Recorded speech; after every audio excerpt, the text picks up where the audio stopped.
Hello guys, welcome back to our channel. আশা করি তোমরা সবাই অনেক ভালো আছো। আমি অনেক ভালো আছি। আমি পিন্টু, আমিও খুব ভালো আছি।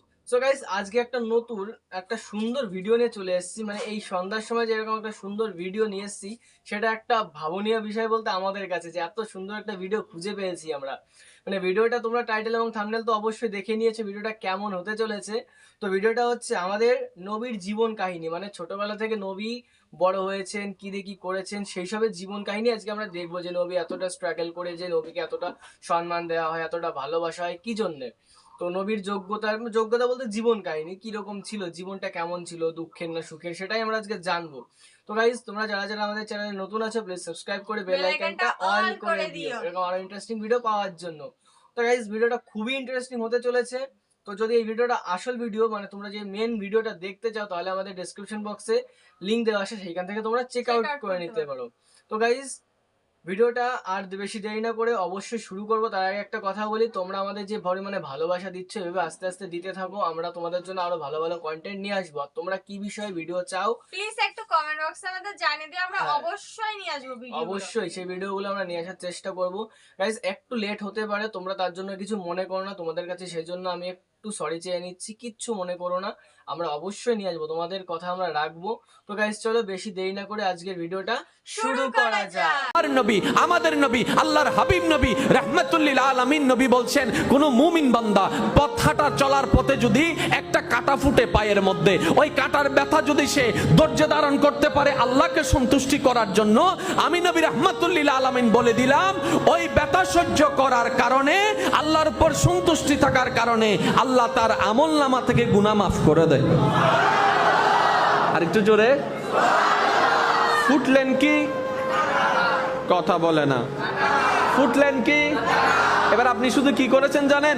ও মারে,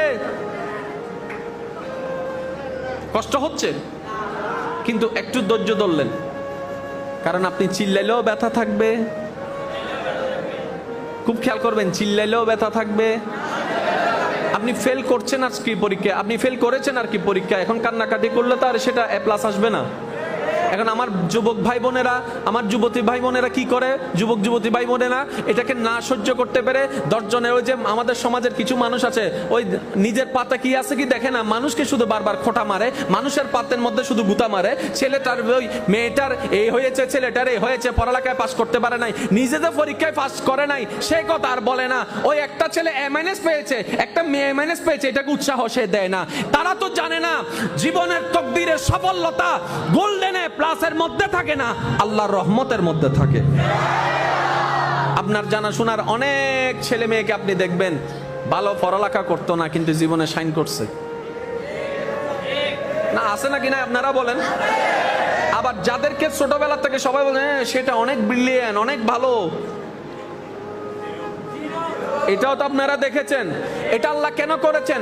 আল্লাহ পাক জানান দিতে চাচ্ছেন, তোমরা যে থিওরি দিয়ে সফলতাকে চিন্তা করো, সেটা তোমাদের থিওরির উপর নির্ভর করে না, সেটা আমি রহমানের ইচ্ছার উপর নির্ভর করে। বলেন সুবহান। এবার বলেন, কষ্ট কার জীবনে নাই? সবার জীবনে কষ্ট আছে, সবার জীবনে কষ্ট আছে, সবাই নিজ নিজ জায়গায় দুঃখে কষ্টে সময় কাটাচ্ছে। আমাদের যে জিনিসটা বুঝতে হবে এবং মনে রাখতে হবে, মনে রাখবেন, শয়তান কখন বেশি হামলা করে জানেন? যখন আপনি কষ্টে পড়ে যাবেন, শয়তান এসে আপনাকে লাড়া শুরু করবে। যখন আপনি বেশি ডিপ্রেশনে চলে যাবেন, শয়তান তখন আসবে, তখন এসে কি বলে, এখন আমি বললে আপনাদের এখানে অনেকের সাথে আপনার কথা মিলে যাবে। দেখেন আমাদের জীবনে এরকম হয় কিনা, অনেক নামাজ পড়ছে, অনেক নামাজ পড়ে চেয়েছে, তাহাজ্জুদ পড়ে চেয়েছে, দোয়া করেছে, কিন্তু আশাটা পূরণ হয় নাই।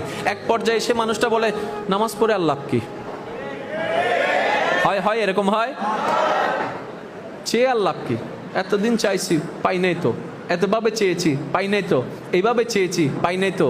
আসলে সেটা ওনার কথা নয়, এর কিছুদিন আগে শয়তান এসে মনের মধ্যে বসাই দিয়েছে, পড়ে লাভ কি, তুমি তো পাচ্ছ না। আমরা বোকার মতো কি করলাম, ওই শয়তানের কথাটাকে নিজের কথা ভেবে আপন করে নিয়ে আমরা ধোঁকায় পড়ে গেলাম। আর সেজন্য সবার উচিত আগে শয়তানের ধোঁকা কাকে বলে সেটা যাচাই বাছাই করা, শয়তানে কিভাবে ধোঁকা দেয় সেটা বুঝতে পারা। কারণ আপনার আমার যেভাবেই হোক আল্লাহর প্রিয় হতেই হবে। আর একটু জোরে বলেন না, আল্লাহর প্রিয় হবার ইচ্ছা আছে না নাই? আপনি চান কিংবা না চান আপনাকে মরতে হবে। আপনি চান কিংবা না চান আপনাকে কবরে যেতে হবে। কি নিয়ে যাচ্ছেন ভাই? কি নিয়ে যাচ্ছেন? নিজেকে প্রশ্ন করেন। তর্ক করার দরকার নাই, ঝগড়া করার দরকার নাই। এবার আল্লাহ পাক রব্বুল আলামিন কি সুন্দরভাবে বলছেন দেখেন, হে আমার বান্দাগণ, তোমাদেরকে আমি পরীক্ষা করব ভয় দিয়ে। আর একটু জোরে, হে আমার বান্দাগণ জেনে রাখো, আমি তোমাদেরকে মাস্ট বি পরীক্ষা করব ভয় দিয়ে। সম্পদ নষ্ট করে, আপনজনদেরকে তোমার কাছ থেকে কেড়ে নিয়ে, আরো বিভিন্নভাবে আমি তোমাদেরকে পরীক্ষা করব, এতটুক জেনে রাখো। যেহেতু আল্লাহ জানাই দিয়েছেন, তার মানে পরীক্ষা নিবেন। যেহেতু আল্লাহ জানাই দিয়েছেন, আপনাকে পরীক্ষা নিবেন। এবার আপনি যতদিন এই দুনিয়ার মধ্যে থাকবেন, এই পরীক্ষা আপনাকে সম্মুখীন হতেই হবে। হয়তো এইভাবে, না হয় এইভাবে, না হয় আপন দিয়ে, না হয় পর দিয়ে, আপনাকে এই পরীক্ষার সম্মুখীন হতেই হবে, এতটুকু মনে বসাই নেন। এবার পরীক্ষা যখন সামনে, ইচ্ছা করুক না করুক, মনে ভয় লাগুক না লাগুক, পরীক্ষার হলে তো যেতে হবে।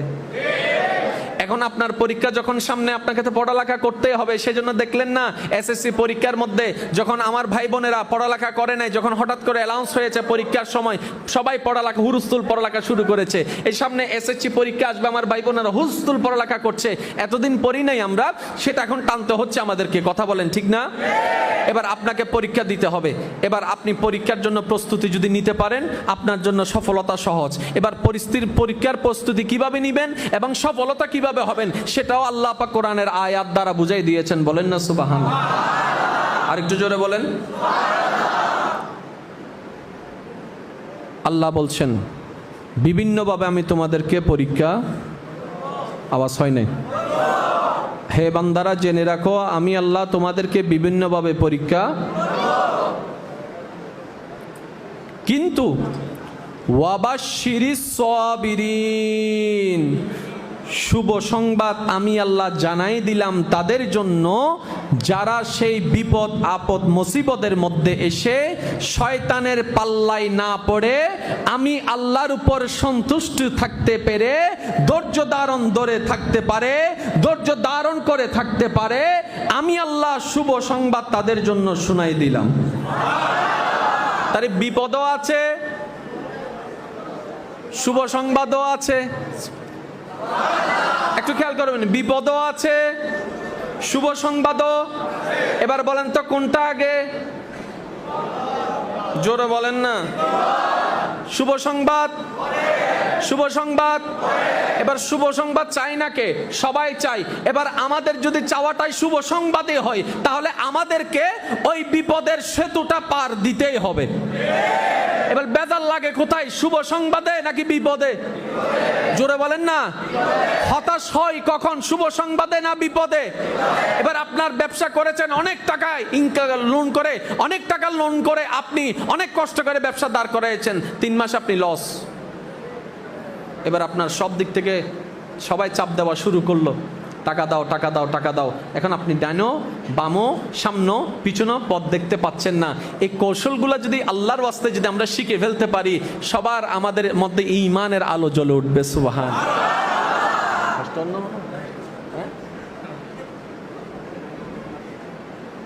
এই শীতকালে যে আমি কেন এত ঘামাই আমি সেটাই বুঝি না।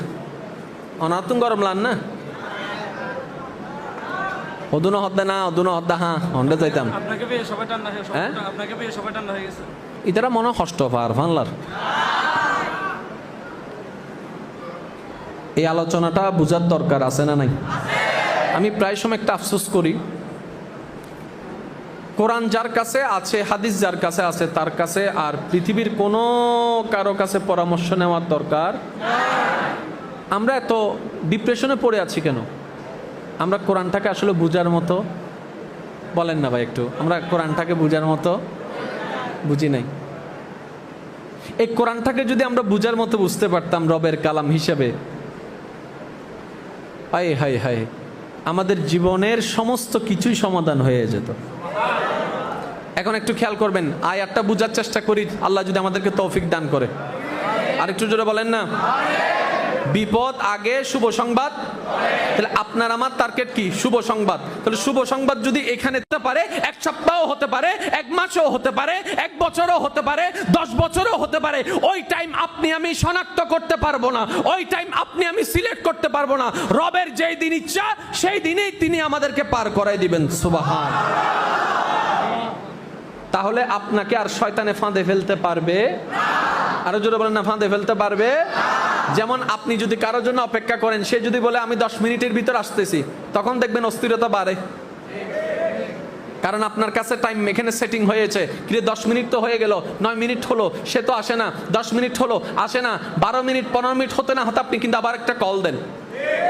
আর সে যদি প্রথমে এই কথা বলতো, দোস্ত তুই দাঁড়া, আমি জ্যামের মধ্যে আছি, দেখি আসতে কতক্ষণ লাগে, তাহলে কিন্তু আপনার এই টেনশনটা লাগতো না, কারণ আপনি কোনো টাইম জানেন না। আমরা বেশিরভাগ মানুষ বোকামি করি কি জানেন? এই যে আমরা নামাজ পড়লাম, কোন একটা স্বপ্ন চাওয়া পূরণ হওয়ার জন্য রোজা রাখলাম, নফল নামাজ পড়লাম, তাহাজ্জুদ রাখলাম, তাহাজ্জুদ করলাম, দোয়া করলাম, আমাদের চাওয়াটা হয় কি এটা ইমিডিয়েটলি যেন হয়ে যায়, ইমিডিয়েট যেন পেয়ে যায়। এমন ভাবে ভাবনি আমরা এক একজন আল্লাহর ওলি হয়েছি, আমরা এক একজন আব্দুল কাদের হয়েছি, আমরা এক একজন মঈনুদ্দিন হয়েছি, আমরা এক একজন রাবিয়া বসরি হয়ে গেছি। আমাদের তো সেই ধৈর্য এখনো হয় নাই, আমাদের ঈমান তো সে এখনো হয় নাই। আমাদের বুঝতে হবে বান্দার কাজ শুধু চাইতে থাকা, রহমানের যেই দিন ইচ্ছা সেই দিনে তিনি দান করবেন। এবার আপনার জীবনে তো অনেক কষ্ট, এটাই তো আপনার দুঃখ। আপনার জীবনে তো অনেক কষ্ট, আপনার জীবনে তো অনেক পরীক্ষা, সেটাই তো আপনার মন খারাপ। একবার নিজের মনকে প্রশ্ন করেন তো, আপনার জীবনের কষ্টটা কি হযরত আইয়ুব নবীর চাইতে বেশি? জোরে বলেন না। আপনার আমার জীবনের কষ্ট, আপনার আমার জীবনের দুঃখটা কি হযরত আসিয়া আলাইহিস সালামের চাইতে বেশি? আপনার আমার জীবনের কষ্ট দুঃখটা কি হযরত ঈসা আলাইহিস সালামের চাইতেও বেশি? আর একটু জোরে বলেন না। আপনার আমার জীবনের কষ্টটা কি ইব্রাহিম নবী আলাইহিস সালামকে আগুনের মধ্যে পড়ার সেই পরীক্ষার চাইতেও বেশি কঠিন?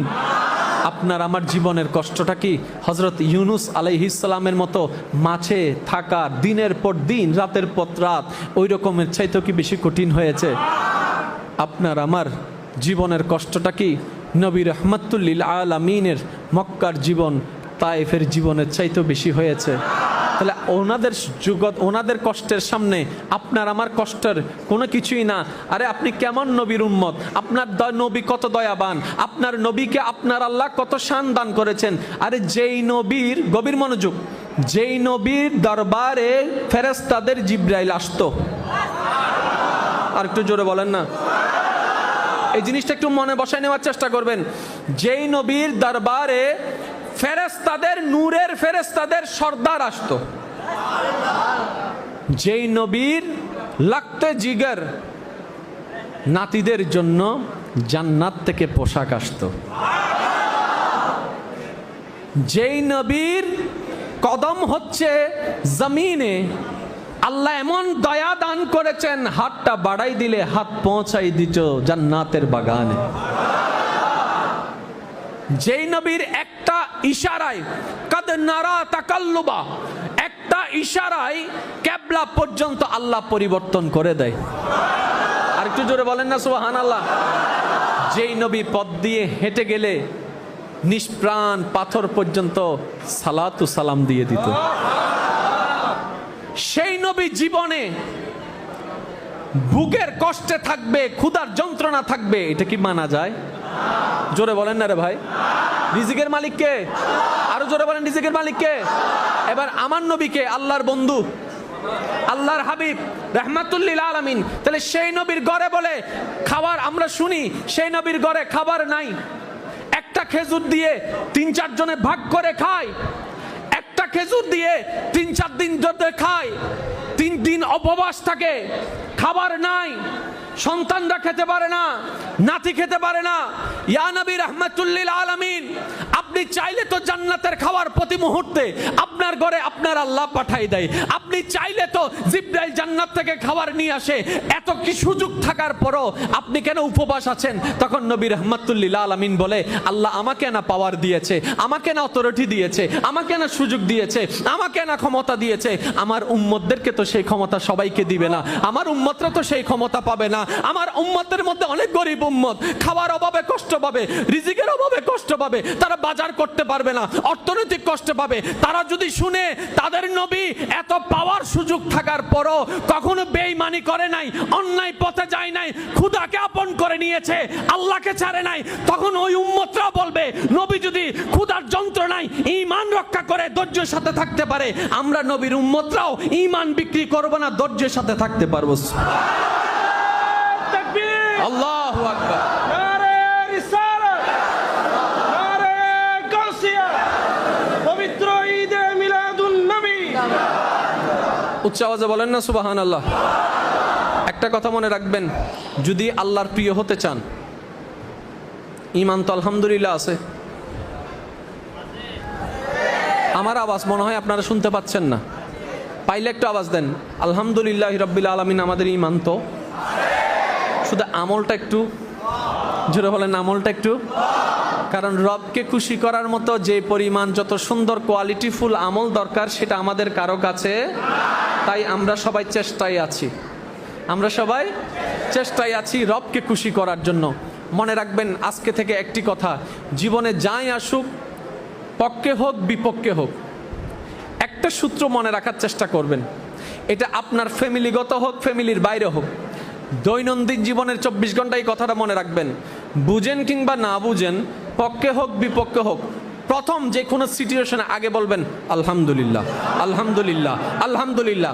আপনার ইনকাম হওয়া দরকার ছিল 5,000, কোনো কারণে হয়েছে 3,000, এতটুকুর মধ্যে বলবেন আলহামদুলিল্লাহ। আপনি চেয়েছেন একভাবে, হয়েছে অন্যভাবে, বলবেন আলহামদুলিল্লাহ। কারণ আপনি যখন 5,000-এর জায়গায় 3,000 পেয়েছেন, মন খারাপ করলে সেটা তার 2,000 হবে না। খামাখা মন খারাপ করার তো দরকার নাই, কারণ আপনি যখন নিজের মনটাকে খারাপ করবেন, শয়তান আসার সুযোগ পেয়ে যাবে। আপনি যদি 3,000-এ বলেন যে আলহামদুলিল্লাহ, শয়তান আসার পথটা বন্ধ হয়ে যাবে। এটাই আপনার ঈমান আর চুরি করতে পারবে না। এবার পক্ষে হোক বিপক্ষে হোক, পছন্দের হোক অপছন্দের হোক, বলবেন আমার আল্লাহ আমার জন্য যেটা ভালো মনে করে সেটাই আমার জন্য করবে, আমার আল্লাহ যেটাই করে সেটাই ভালোর জন্য করবে। আলহামদুলিল্লাহ, আলহামদুলিল্লাহ, আলহামদুলিল্লাহ। আপনি দুনিয়ার জমিনে অল্প অল্প নিয়ামত পেয়ে যখন আলহামদুলিল্লাহর প্র্যাকটিস জীবনে করে ফেলতে পারবেন, সুখ দুঃখে সর্বদা আপন রবকে সন্তুষ্টি করার জন্য ইয়াদ করতে থাকতে শুরু করবেন। আল্লাহ পাক বলে ফাজকুরুনি আযকুরুকুম, ফাজকুরুনি আযকুরুকুম। সুবহানাল্লাহ বলে না তো? আরেকটু জোরে বলেন না সুবহানাল্লাহ। ফাজকুরুনি আযকুরুকুম। বান্দারে তুমি আশা করেছিলে যতটুক, ততটুক পাও নাই, তার চাইতে অর্ধেক পেয়েছো, কিন্তু তুমি আলহামদুলিল্লাহ বলে আমি আল্লাহকে স্মরণ করেছো। বান্দারে তুমি তো শুনো নাই, তখন তুমি স্মরণ করার সাথে সাথে তুমি আমি আল্লাহ স্মরণে পড়ে গিয়েছিলা, কিন্তু আমি সেটা রিয়েক্ট দেখাই নাই, তোমার ধৈর্যের পরীক্ষা দেখার জন্য। এইরকম করতে করতে যেই দিন আপনার এই ধৈর্যটা আপন রবের কাছে পছন্দ হয়ে যাবে, আল্লাহ পাক বলবে জিব্রাইল আজকে থেকে অমুকের ছেলে অমুক, অমুকের ছেলে অমুকের সাথে তুমি হয়ে যাও। আল্লাহ পাক বলবে জিব্রাইল আজকে থেকে আমার বান্দাকে তুমি সাপোর্ট করা শুরু করে দাও। জিব্রাইল বলবে, ফেরেশতা বলবে আল্লাহ আমি কেন করব, সে কি করেছে? রব্বে করিম বলবে সে ধৈর্য ধরে আমার পরীক্ষায় পাশ হয়েছে, আজকে থেকে আমি আল্লাহ তার সাথে হয়ে গিয়েছি। ইন্নাল্লাহা মা'আস সাবিরিন। ওই দিন থেকে আপনার সফলতা শুরুটা বলে নাই, ওই দিন থেকে আপনার সফলতা, আওয়াজ এখনো পাই নাই, ওই দিন থেকে আপনার সফলতা শুরুটা আগে আসতে হবে তো, তারপরে না বুক করা, খাওয়াটা আগে আসতে হবে তো, তারপরে না খাওয়া। এখন খাবার টেবিলে আসে নাই, চিল্লা ফাল্লা শুরু করে দিলে হবে? কারণ এখনো তো খাবার রান্না, জোরে বলেন না, এখনো খাবার রান্না। জীবনে যদি সফলতা চান, ধৈর্য ছাড়া দ্বিতীয় কোনো উপায়। এবার আপনার আল্লাহ ওই আয়াতে আপনার আমার জন্য কি নিদর্শন দিচ্ছেন দেখেন। ধৈর্য ধারণ করা, ওয়াবাশশিরিস সাবিরিন, ধৈর্য ধারণকারীর জন্য শুভ সংবাদ। তো ধৈর্য ধারণকারী কারা? আল্লাযিনা, যারা ইজা আসাবাতুহুম মুসিবা, যখন ওই বান্দাদের উপর কোনো মুসিবত চলে আসে, দুঃখ চলে আসে, কষ্ট চলে আসে, তারা পেরেশান হয় না, তারা শুধু একটা কথা বলে কি? ইন্না লিল্লাহি ওয়া ইন্না ইলাইহি রাজিউন, ইন্না লিল্লাহি ওয়া ইন্না ইলাইহি রাজিউন। আমার পথে থাকা বান্দারা নিরাশ হয় না, হতাশ হয়ে শয়তানকে সুযোগ দেয় না। তারা বলে যেটা হারিয়েছে সেটা আমার নয়, সেটা আমার আল্লাহর। এবার আমি আপনাদেরকে বলি, ভাইজান কষ্ট হচ্ছে আপনাদের?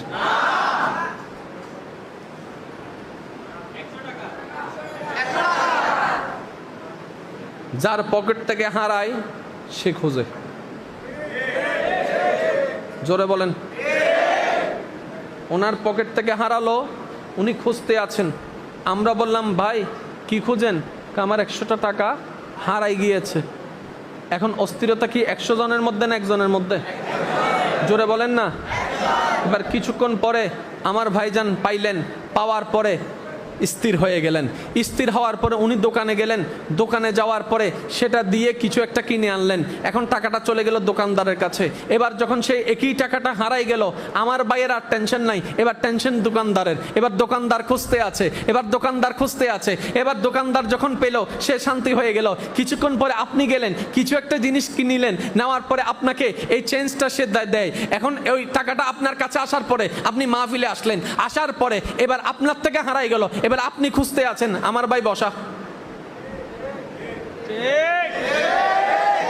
অথচ 10 মিনিট আগে একই টাকা উনি খুঁজছেন, এখন 10 মিনিট পর আপনি খুঁজছেন। কিরে টাকা তো একটা, তো কিছুক্ষণ ওনার টেনশন, কিছুক্ষণ ওনার টেনশন। ব্যাপার কি? বলে যে বেশ ব্যাপার আসলে সেই টাকাই নয়, যে যেটাকে নিজের মনে করে টেনশন তার, যে নিজের মনে করবে টেনশন তার। এবার আপনার এটা হারাই গেলেন, আপনি বললেন যে এটা তো আমারই না। জোরে বলেন না রে ভাই। যে মনে করবে আমার। এবার আসেন, বাপ মারা গেলে সন্তান কান্না করে, মা মারা গেলে সন্তান কান্না করে, কোন একটা কিছু হারাই গেলে মানুষের মন খারাপ হয়ে যায়, ঠিক না? মোবাইল হারাই গিয়েছে, আপনার টেনশনে আছেন। এটাই তো আমি বলতে চাচ্ছি। সবার মানে এটাই নয় যে আপনি চেষ্টা করবেন না, সেটা নয়। সবার মানে হচ্ছে আপনি অতটুক অধৈর্য হবেন না, যতটুক অধৈর্য হলে শয়তান সুযোগ পেয়ে যাবে আপনাকে বিভিন্ন কথা চিন্তা করাই দিয়ে আপনার মনের ভিতর আল্লাহর অভক্তি নিয়ে আসবে, অবিশ্বাস নিয়ে আসবে। এতটুক সুযোগ দেওয়া যাবে, কারণ শয়তান চেষ্টা করতেই থাকবে, আমাদেরকেও আমাদের চেষ্টা করতে হবে। সো So গাইস, guys, ভিডিওটা কার কেমন লাগলো অবশ্যই একটু কমেন্টে জানিও। জানিয়ে দিও। আমাদের খুবই সুন্দর লেগেছে ভিডিওটা। যা যা কথা বলেছেন একেবারে সত্য কথাই বলেছেন। যে তোমাদের মানে তোমাদের বলছি কেন, সরি গাইস, মানে আমাদের যে মুসলিম ভাইয়েরা, যে বোনেরা সবাই আছো, তাদেরকে হুজুর একটা কথাই বলতে যাচ্ছেন যে তোমরা কুরআন হাদিস এইগুলো পাঠ করো, যাতে তোমাদের শয়তান এসে কোনো মানে কুবুদ্ধি বা কুমতলব না দিতে পারে। মানে এরকম একটা অবস্থায় হুজুর বলতে চাইছেন যে তোমরা বেশি বেশি করে কোরআন পড়ো, যাতে তোমাদের মনের মধ্যে কোনো কুবুদ্ধি না আসে, একটু ভালো মানে চেতনা ভাবনা সবকিছু ভালো ভালো আসে, সেটাই বলতে চেয়েছেন হুজুর। তো গাইস, ভিডিওটা আমার খুবই সুন্দর লেগেছে। তোমাদের কেমন লেগেছে প্লিজ একটু কমেন্টে জানিও। জানিয়ে দিও। আর হুজুরের কোন কথাটা তোমাদের বেশি ভালো লেগেছে আমাদের অবশ্যই জানিও। তো গাইস, যদি এরকম ভিডিও আরো পেতে চাও তাহলে আমাদের চ্যানেলটাকে সাবস্ক্রাইব করে বেল আইকনটা অল করে দিও। আর কমেন্ট করো যে কোন বিষয়ে তোমাদের ভিডিও লাগবে, আমরা অবশ্যই সেই বিষয়ে ভিডিও নিয়ে আসবো। তো গাইস, আজকের মতন এখানেই রাখছি। টাটা।